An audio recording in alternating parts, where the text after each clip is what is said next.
Hello, welcome to Intentionally Healthy, Done Dinking. My name is Teresa James, and we're here because we're done dinking around, and we're ready to be intentional about our health, our happiness, and our well-being. Each week, we come together to learn how to choose health and to set goals for ourselves. We're all in the process of changing incrementally. 1% habit changes that will accumulate powerful, lifelong changes for ourselves and, by natural extension, our communities, our families, our social circles, our work environments. I'm going to now share screen right here, and we will begin. So this is our Coach Crew Huddle, and I will use that. So this week we're doing intentional eating. Last week we did intentional sleep. So we know that 71% of Americans are overweight and 30% are in the obese category. Our society accepts and even promotes unhealthy eating, sedentary lifestyles. We sit at our computers and we eat such delicious foods that will have us ending up like the blobs on Wall-E. Our happiness, health, and well-being improves if we adopt a healthy lifestyle. We're more likely to enjoy our jobs, be financially successful, have healthier relationships with family and friends, and be more spiritually and mentally sound. Did you know the world's population of overweight people is over 1 billion, which way outnumbers the 700 million starving people. Starving people. Many studies indicate that dieters suffer from worse long-term health compared to non-dieters. If you're on a diet, you are suffering worse long-term health than people who are not dieting. 50% of women are on a diet, and 85% who go on a diet without behavioral support gain the weight back within 2 years plus interest. Actually, I think I'm going to put our thing back because I want to see you. There. So what about the 15% who were successful? What did they do? Well, they did a study and they found that they ate breakfast, they ate a balanced diet, paying close attention to the amount of dietary fat and calories. They increased their physical activity quite a lot. They monitored their weight regularly. I have a friend who wanted to lose weight and she didn't do our program. She just changed her habits incrementally. It took her 2 years to lose the 70 pounds rather than the 7 months it took me. But what she did is exactly the same thing. She changed her habits. She took one habit and established that, then another, and then another. So in 2 years, she lost the 70 pounds. It was incredible. 93% of people starting diets January 1st never reach their goals because that's not enough to just make a goal. We don't want more prescriptions or surgeries. We want to live healthy lives and have the time and the resources to organize our lives around what matters most. Medications are among the leading cause of death in America. Let me read that again. Medications are among the leading causes of death in America. The number of serious adverse drug effects more than doubled from 98 to 05. That's disability, hospitalization, birth defects. And the number of adverse drug events resulting in death nearly tripled from 1998 to 2005. Medications we're using to treat illnesses caused by excessive weight and lack of exercise are actually making us sicker.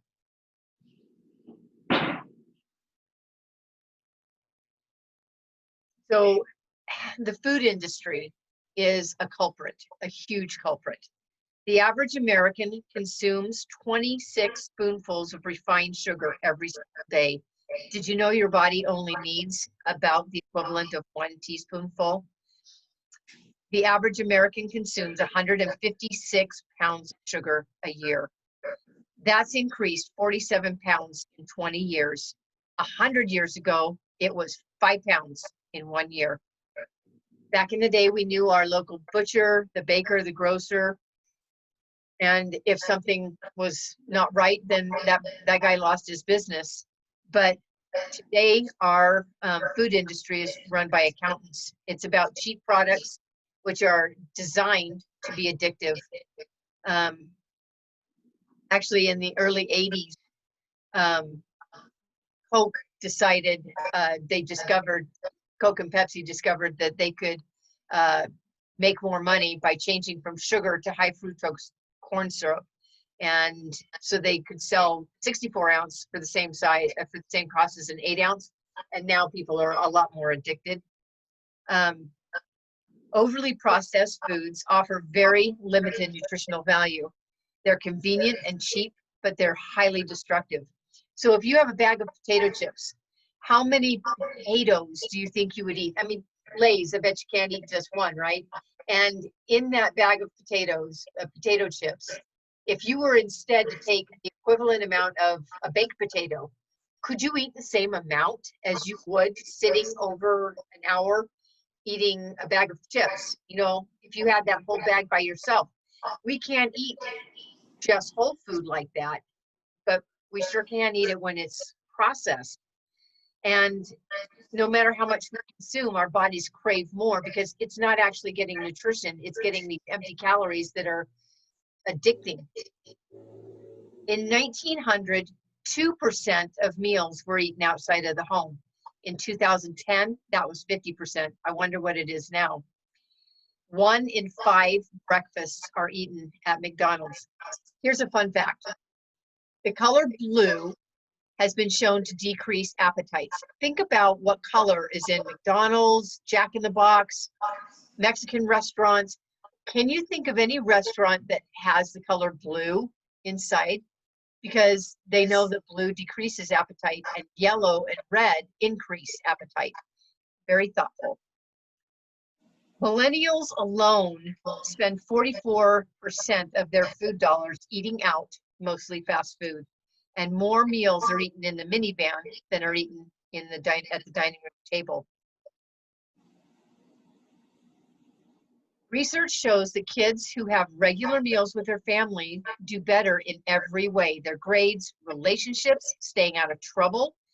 They are 42% less likely to drink alcohol, 50% less likely to smoke cigarettes, 66% less likely to smoke marijuana. Girls are more protected from bulimia, anorexia, diet pills. It reduces the incidence of childhood obesity. And I'll caveat that if the parents are eating healthy, if the parents don't eat healthy, that goes down to the kids. So kids at 4, as young as 4, are at lower risk of obesity if they have 3 things. And this was a study done not to do with food, but it's just interesting. If they have family dinners, if they have enough sleep, and if they don't watch TV on the weekends. And that was a study a long time ago. I would also argue just general screen time. This is horrifying. 60% of American kids will be obese by the time they're 35. Medicine cures illness rather than creating health. Why aren't the doctors asking that question? What can we do to create health rather than chase disease? Well, I would argue it's those prescriptions and the surgeries and it's job security. Did you know 90% of us are in a state of non-health and headed in the wrong direction? So non-sick health is different than healthy. This is our typical eating pattern. We grab orange juice, bagel, burger and a soft drink, a candy bar at some point, and then we have a huge meal at night. And this is what happens to our blood sugar level. And it is really unhealthy for us. We used to think that we should have 3 meals a day, a big breakfast, big healthy breakfast, and a big lunch and a big dinner, and just eat 3 times a day. There was a study done in Toronto and in Harvard, and many studies that support it, talk about the science of eating 6 times a day instead of 3 times. And that's what this does. If we have a low glycemic index breakfast and all of our meals through the day are these low glycemic 100 calorie, and then so maybe 400 calories at breakfast, and then 100 through the day, and then 400 the evening meal, and then 100 in the evening. That gives you, and you'll need to calculate what your energy expenditure is, what your age, your weight. Are you at a healthy weight, or did you want to lose some weight? That calculates the amount of calories you should take in, which obviously will adjust this. But this keeps our baseline insulin at a nice even level, so that our body isn't storing fat because it's scared it's not going to get any more, and our insulin isn't high and it doesn't keep running. The Science of 6 Meals helps you lose weight, control hunger, reduce your blood insulin. That is a factor in fat storage and inflammation. Lowers your total cholesterol levels, your bad LDL levels. It depresses your glucose level. It increases bile acid secretion just by eating 6 times a day rather than 3.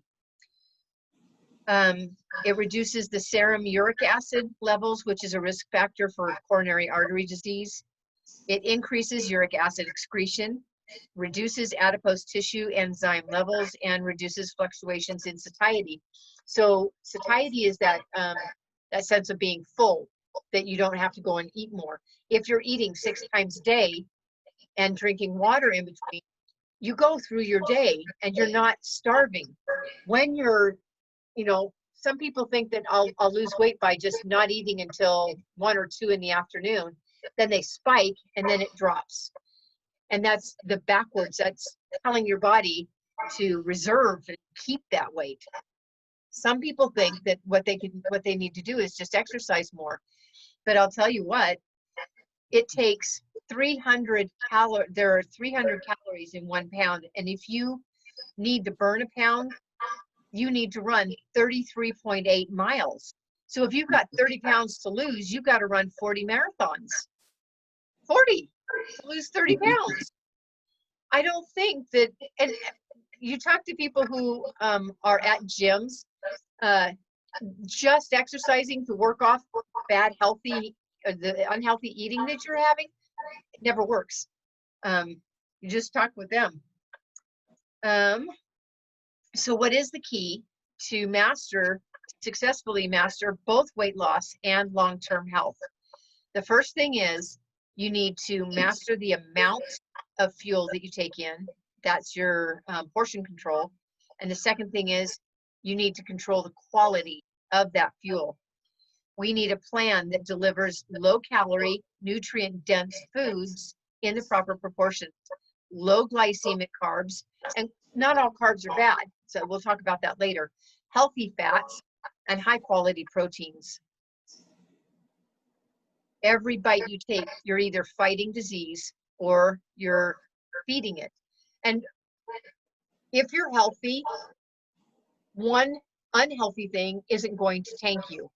And if you're unhealthy, one healthy thing isn't going to help you. It's a habit, and you have to work that out. Talked about that already. We need to reduce your total energy intake by introducing smaller portion controlled meals and snacks. And second, we switch to lower glycemic meals that keeps your blood sugar and your insulin levels from spiking. This constant, stable energy source means no more wild swings in your blood sugar. You've turned off your insulin pump and you've taken control of your cravings. Once you begin to use energy more efficiently, your body quickly starts to offload excess calories and produces the perfect internal environment for hunger control and weight loss. So, do low-fat diets cause weight gain? No. It's not caused by low fat, it's caused by our processed foods. 1 gram of fat has twice the calories that 1 gram of protein or 1 gram of carbs has. So the food industry knows that a lot of us are on diets. It's a billion-dollar industry. And so they're advertising low fat or fat free. But in order for them to keep selling their products, they have to make it addictive and taste really, really good. So what they have to substitute, there's three things. There's fat, carbs, and protein. If they take the fat out, they have to substitute that with either carbs or protein. Protein's expensive. Carbs are cheap if you're taking sugar, starch, really cheap. So if you read the nutrition facts on the back, anything that's low fat, you go look at how high those carbs are. They're always going to be super high. That is to keep you addicted. So this is, do you remember the food pyramid that we used to have, that the USDA had, and it was this level that went up? Well, Dr. A, the guy who wrote our program, came up with this plate of having 25% of each of these that are low GI, low glycemic index.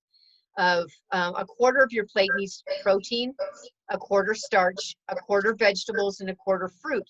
And if you want to lose weight, that's more like 33% vegetables and less fruit. And then it's kind of interesting, after he came up with this, the USDA changed their pyramid and they call it now the plate. And you'll find that on us.gov or whatever it is. I just think that's kind of cool. Are carbs the enemy? They aren't. If you have carbs in the form of fruits and vegetables, that's healthy. If you have carbs in the form of sugar and starch, that's not. So is a higher fat diet recommended? Only if you're not interested in losing weight and being healthy. We do need healthy fats. We need olive oil. Coconut oil is now recommended. Avocados, nuts, seeds, but in low portions, low moderation. Remember that 1 gram of fat has 9 calories. And we want to reduce vegetable oil, soybean oil, sunflower, corn oil, canola oil. So there's a diet program out there that just counts calories, and you can have whatever you want depending on, you just keep it under these calories. And so I'm curious if you think that the amount of calories you can get from a Snickers bar should be equated with the amount of calories you could get from a large leafy salad with a drizzle of balsamic oil and vinegar or balsamic vinegar and oil. I don't think they're equating. So here's what we need to do. Yes, ma'am. I just wonder, okay, so if we're cutting down our vegetable oil, which makes sense. Did I hear you right? We replace those oils with coconut oil and olive oil. Yep. Is that just it? No, I have another list. I can't remember what, those are the two that I normally do. I don't use olive oil when I'm frying something, or not frying, but steaming on with, that I need to cook in oil. I don't fry anything now because olive oil gets too hot and it starts to burn. Yeah. And so I use a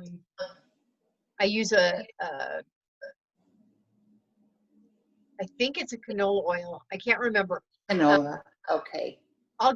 That's a really great question, and I'll get back to you. And then if I get this up on YouTube, I'll put that note in the side. Okay. Because it's generally it's EVOO, extra virgin olive oil, but there are some healthy oils that we want, and not just the vegetable oil or the corn oil. So thank you for asking that. I appreciate that. So here's a first stage for us, is to clean out our fridge. If we're going to look at our freezer, what do we need to toss? Whole fat dairy products, or let's look at our fridge first. Milk, whole fat cheese, whole fat, all of this, yogurt, butter, cottage cheese, mayonnaise, margarines, our processed deli meats and bacon and hot dogs, sausage, sugary sodas, fruit juices are bad. They are just you need a piece of fruit in a day, but it takes, for an 8-ounce glass of orange juice, I think it's like 8 or 10, depending on the oranges. It takes 8 or 10 oranges to make an 8-ounce glass of. Nobody's going to sit down and eat that much sugar, that much oranges, but we do that thinking that that's healthy. So get rid of the juices. We don't need them. Beer, wine, food that's high in calories or fat or sugar. That's peanut butter, jam, salad dressing, sweet pickles, relish, ketchup. So you can have sugar-free ketchup, but like 2/3 of a bottle of ketchup, I should have put that that image up there. Almost 2/3 of a bottle of ketchup is actually sugar, not tomatoes, sugar. Get rid of puddings, applesauce, just those processed things. We don't need to be eating a whole thing of applesauce. Eat the apple. Fill it up with low fat or fat free skim cow's milk if you're going to drink cow's milk, but we actually don't recommend drinking milk as a beverage. If you're going to use milk, that's something for a recipe, or it's something for if you're going to have some whole grain cereal. But this is what you should be drinking, is just water. So, or almond or cashew milk or soy milk, fat-free or low-fat, cottage cheese, cheeses, yogurts. Fage Greek yogurt is filled with protein. Cottage cheese is actually an awesome source of protein. Mayonnaise. Look at all of the condiments in your fridge. Look at the back of the thing. Look at your fat content. If it's over 5 or 6 grams of fat, it's way too much of a fat content for you. Look for low fat protein sources like lean poultry, chicken or turkey. Lean meats, the leanest ground beef, and do ground beef or any beef in moderation. Very seldom during your week. Mostly you're going to have seafood or other sources, egg beaters, things like that. Hummus, tofu. They sell shirataki noodles, which are made out of tofu. Right in the deli section, there's little packages in the fridge section. Choose fresh fruits and vegetables. And if you're trying to lose weight, choose the lowest glycemic index of those vegetables. Take a look at your condiments, your mustard and Joe Picker's vinegar is great for adding to a fat burn. Olives, capers, herbs and spices, low fat dressings. G. Hughes makes a whole line of sugar-free barbecue sauces and all sorts of sauces. You just have to look to see what's out there. So in your freezer, toss these things. Frozen fruit with added sugar. If you have, no sugar added, that's fine, but look to see, do they add sugar? Frozen veggies with seasonings. Look in all of that ingredients level and see, did they add sugar to that? Orange juice, lemonade, other fruit concentrates, bread products. Any white refined flour is not good for you. It's addictive and it's killing you. Frozen entrees with rice or pasta, any of the packaged stuff. Look down there, there's Eggos in their freezer. Get rid of the frozen pizzas, the desserts, the ice cream, sorbets, cakes and cookies, and fill your fridge up with the right side. Vegetables, spinach, broccoli, cauliflower, green beans, unsweetened fruit like all the berries, raspberries, strawberries, blueberries, blackberries, seafood, shrimp, salmon, cod, scallops, meat, the lean kind, veggies from veggie burgers from soy or beans. These are foods that cause inflammation or create or eliminate inflammation. Ginger and garlic are awesome fat burning also, but these are just some incredible helpers. There's that sunflower, safflower, soy oil. Those cause inflammation. Pretty amazing. So in your pantry, got to toss these things. white everything, white rice, bread, pasta, flour, rice cakes, croutons, crackers, breadcrumbs, hydrogenated and partially hydrogenated oils and shortening, white potatoes, potato mixes, cornmeal, corn grits, pastas from refined flour, refined cereals. So having whole grain cereal is good, but again, look on the ingredients list. If sugar is listed in the first three, and there's a whole list of them, a lot of them, then sugar is way too high. If it's like shredded wheat and it's frosted shredded wheat, you've only got a couple of ingredients. You've got shredded wheat, sugar, and salt, I think. So just if it's a short list and you know that sugar is, low on the totem pole, that's okay. Get rid of cookies, candies, cakes, muffins, chips, crackers, popcorn, pretzels. Fill it up with brown rice, canola, and olive oil, natural stone-cut oatmeal, but not flavored oatmeal, whole grain, high fiber breads and pitas, whole wheat flour or almond flour, walnuts, almonds, beans, pistachios, good nuts. And remember, if you sit there with a bag of them, you'll just keep eating. What you want to do is that portion control, take it out of the bag and put it in, look at all of the serving sizes. When it says a serving size is 28 pistachios, count out 28 pistachios and put those in a bowl. We look at the back of the bag and we say, okay, it's going to be 100 calories, and you have this giant serving. Now you've got 5 times the whatever that calorie count was, but we don't look at that. I didn't. For 58 years, I never looked at what the serving size was on it.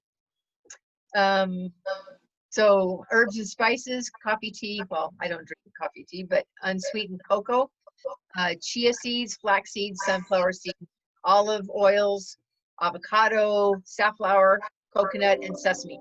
You were asking me about which oils, and those are the ones: avocado oil, olive oil, safflower, coconut, and sesame. When you're in the grocery store, you want to stay in the outside, but there are some things in the canned section that you'll want, like canned tomatoes to make stuff. Look for canned tomatoes that are 5 or 6 grams of carbs. They have some. You just have to look for it. And the same with sauces. Look for low carb sauces, low fat. So here are some tips for your behavior in the kitchen. Put away your cookie jars or any food that triggers you. Get it off the counter. Get it out of your sight. My dad weighs 129 pounds. He's wasting away to nothing. He's very ill. And so we want to get him eating as much as possible. So my mom has crackers and things, cookies and things out. But as I'm walking by, I go and I put a lid on it so that I don't see it. I'm okay giving it to my dad, but I can't just walk by because my little hand will go like that. And so I have to get it out of my sight. And you just have to put them away. So you want that smaller plate instead of the big giant dining dinner plates that we have. Reduce it down to a salad plate, a 9-inch, or even a smaller one, the 6-inch. Put your big plates in the back of the cupboard for other people. You might even have one of those markers, the food safe markers, and just draw a plus sign on your plate so that you can see that healthy plate that we were talking about earlier. Never stand or walk while you're eating. Sit down at the table and take time to eat at the table. Eat slowly. Have a conversation with somebody, or sit and read an uplifting book and drink 8 ounces of water while you're drinking. Remember we talked about blue? Maybe have a blue plate or a blue placemat, but give yourself blue or even green. But take a look and see if your yellow or your red plates might need to go away. Never ever have serving bowls on your table. Load your plates in the kitchen, and then before you go sit down, put all of the leftovers in the fridge. Cover them up, get them away. They're done. They're gone. Turn up the wattage. Don't eat in dim lighting. Think about restaurants. Everything is nice and dim, and make it nice and bright in your dining room. Whoops, I need to go back. I missed one. Sugar is 8 times more addictive than cocaine. What? Yes, 8 times. Look where sugar is in soda, in juice, even in the green juice, in the smoothie, in the Frappuccino. They did, oh, I didn't even put it up. I have a brain on sugar and a brain on cocaine, and they look just the same. It's incredible. I should have put that up. Sugar has been shown to accelerate. I'm going to put that back up so I can do that while I'm reading. Sugar has been shown to accelerate aging and inflammation, and it is like candy to cancer. Studies show that as your blood sugar increases to the higher end of normal, your brain begins to shrink. There is absolutely no reason to add sugar to your diet beyond what is found naturally in fruits and vegetables.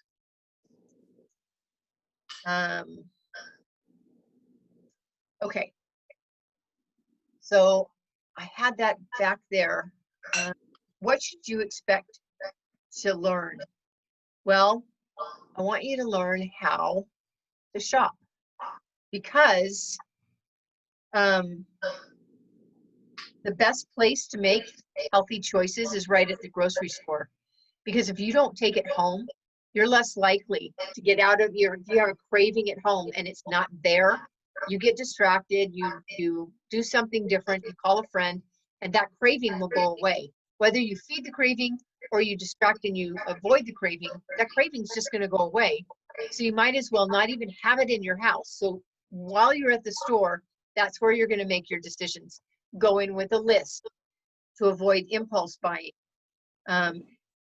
Don't go hungry. Make sure you've eaten something before, and take your water bottle with you when you go to the grocery store. Stay on the outer walls of the grocery store where all of the whole foods are, and only go in to the canned foods or whatever you need on purpose, and then get out. Better food does cost more, but you're going to be eating less of it. When you eat bad processed food, your body's never really satisfied, so you eat more and more, even if you're stuffed. And so much of the food that we have, that we eat now, is energy dense, but nutrient poor. And it leaves your body deficient of the nutrients it desperately needs. And so you're still craving more. I was looking at vegetables, and if it has 4 digits on the code, then it's conventional. If it has 5 digits and it starts with a 9, then that's organic. So let me go back. So I wanted to talk with you just for a second about fresh vegetables. The stuff that's in a grocery store has been in a warehouse for weeks. They pick it a little early, they put it in cold storage, and then they ship it.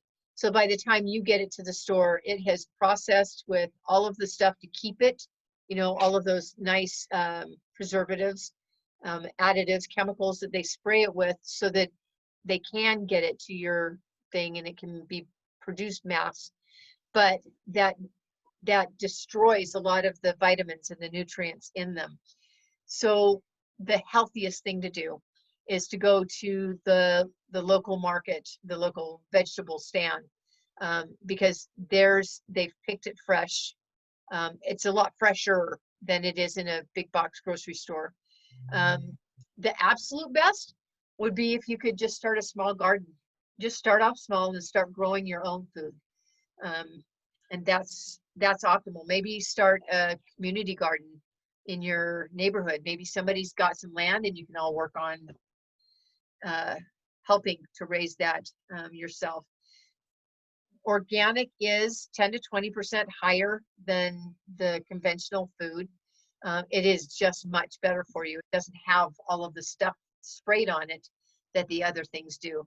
And if you are reducing the amount of processed foods and meat that you were eating before, you have money to move over to having organic.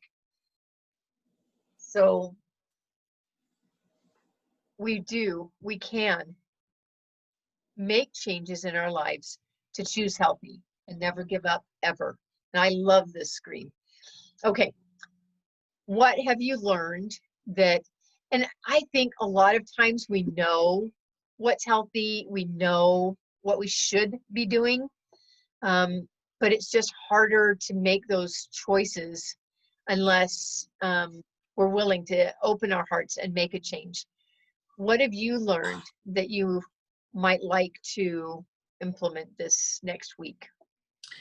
I think one of the most important things I learned was to look for that 5 to 6 grams of fat or under in my cheeses and my yogurt and those kind of things. That is really important. And because I find a lot of times with fat-free products, they put sugar in them. Yeah. And so it's sometimes hard to find things that are fat-free that haven't been processed with more stuff I don't want to eat. So that was a really good number for me, the 5 to 6 grams of fat or less in an item without the added sugar. I like that a lot. Thank you. It took me a long, this whole process of learning about health intentionally is something that is absolutely life-changing. One of the beginning things that I talked about is that when you get healthy, it affects your mental health, your spiritual health, your relationships, and that's absolutely true. I have the juxtaposition of seeing what I started my program when I was 56 and finished when I was 57. I'm 58 now, and I've been healthy for a year and have never gone back.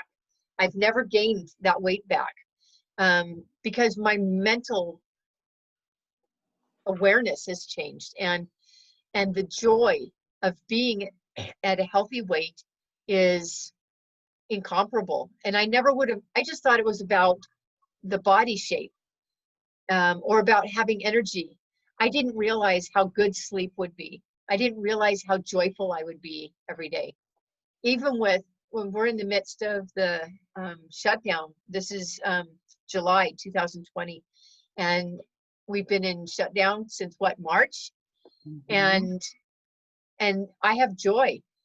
And I would have been absolutely miserable with all of the political things that are happening right now and all of the shutdown. And I just have a different perspective. And that's because of when you eat healthy and your body is healthy and it's getting the nutrients it needs, it can now supply your mind and your body with the energy and the positive feelings that it needs. If you're soothing with all of those carbs and sugar, you're actually tamping down. You're actually creating more problems, adding more problems to it than you had before.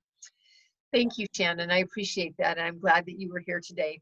Remember that you already know enough to coach. You can help at least one other person to wake up and become intentionally healthy. You, Shannon, are so loved. You are so worthy, and you are the dominant force in your life. And I'll stop sharing and I'll stop recording. And thank you, everybody.